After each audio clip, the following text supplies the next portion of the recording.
Greetings, fellow scribes! Welcome back to the archive! This week, I continue my series talking about the classes of Dark Sun. I move from talking about the warrior classes to talking about the wizard classes this week. This week, I shall be talking about the preservers, the mages who work magic without destroying the world around them. Next week will, of course, be the Defilers. So sit back, relax, and enjoy as we talk about the Preservers of Athas. One thing you have to understand with Dark Sun is, unlike other D&D worlds, magic comes from life. When, on another game world, someone casts magic, it might come from a nebulous concept like the Weave. It might be from energy that's just all around that they shape to their will. And various alternate views like that. But on Dark Sun, whenever a spell is cast, life energy is pulled from around the mage. And this is where we get into a little bit of a question with preservers. It's sort of vaguely worded exactly how preserver magic works. The net effect is nothing dies around them and you don't have to use a defiling table. But the question has always been for me, is it that they're not actually pulling from as much life? Or is it that they're pulling from such a wider area that what they drain isn't causing any visible effects?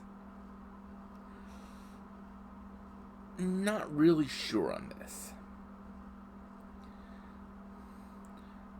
This has always been one of those sort of vague points. In fact, there's been references in other sections of the Dark Sun book to preservers knowing rituals to restore life to the ground. And it's really a kind of gray area. But either way, preservers have going for them this big thing.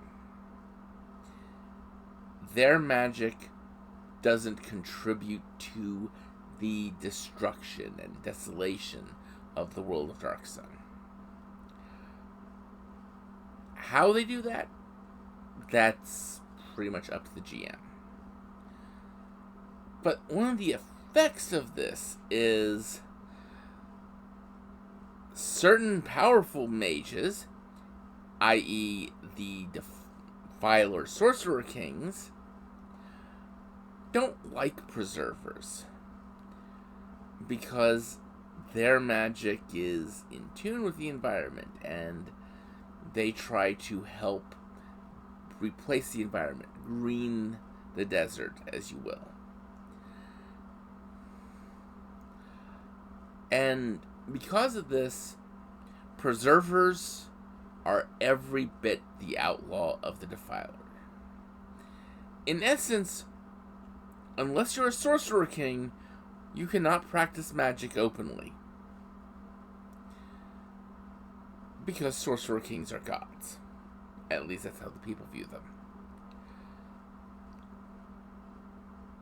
But preservers have some other things going with them.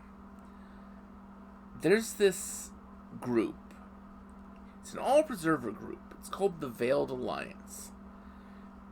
And it's sort of a combination of information brokers, teachers,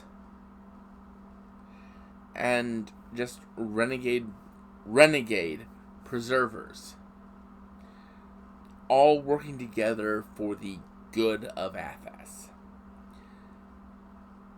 It's actually the Veiled Alliance that uncovers the secrets of what the Sorcerer King of Tyr is doing why he's been building that ziggurat, and are able to, over the course of the novel series The Prism Pentad, get together a group of heroes to stop him from sacrificing his entire city to make himself an next dragon. Yeah. That's the sort of things preservers do.